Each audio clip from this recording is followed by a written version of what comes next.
Bonjour et bienvenue dans cette vidéo. Je vais vous présenter l'actualité du Barça aujourd'hui, en ce mardi 14 novembre 2023. Si vous êtes nouveau sur la chaîne, ici je parle généralement de l'actualité du Barça. Donc n'hésite pas à t'abonner, et appuyer sur le bouton j'aime pour me soutenir. Voici mon compte TikTok, pour les intéressés. Merci, et commençons.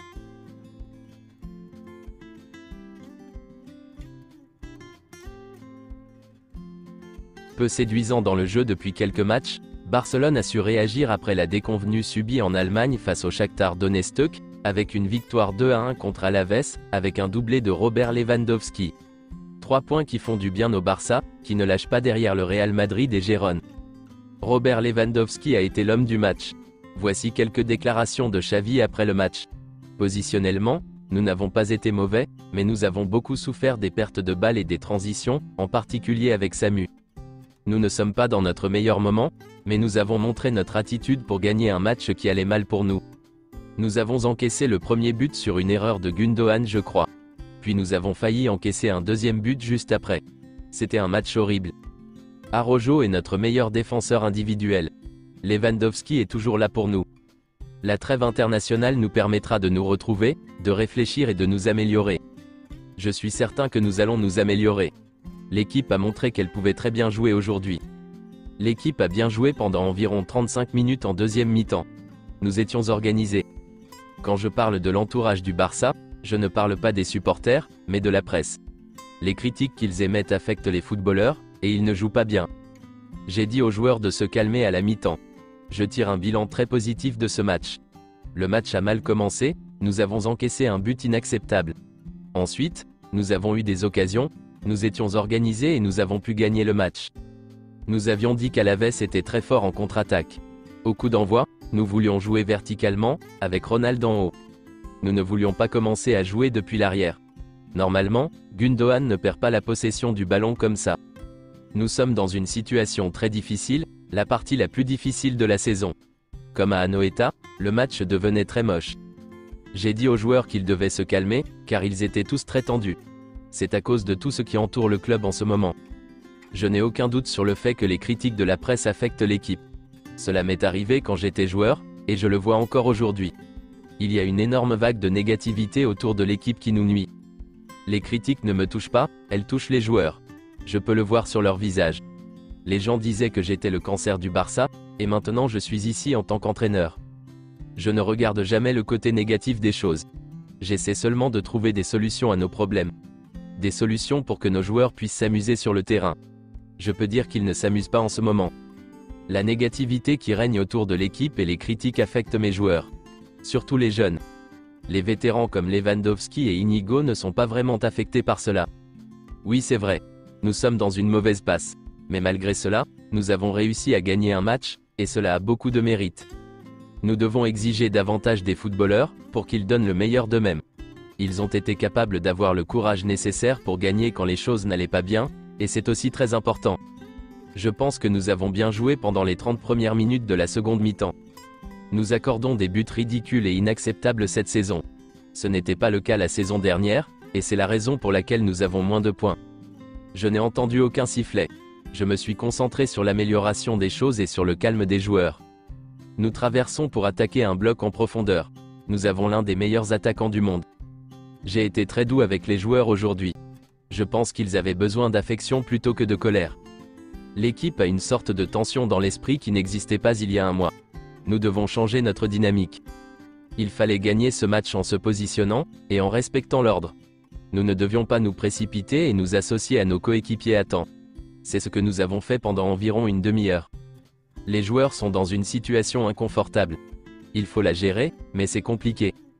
Nous avons encaissé un but en 18 secondes. C'est inacceptable, et il faut changer la dynamique. Et voici quelques déclarations de Pedri. En première mi-temps, je n'étais pas à l'aise. Je perdais souvent le ballon. Je dois retrouver le rythme du match. En deuxième mi-temps, ça s'est un peu amélioré. Nous sortons d'un résultat difficile en Ligue des Champions. Nous devons continuer à travailler, et prendre 3 points à chaque match.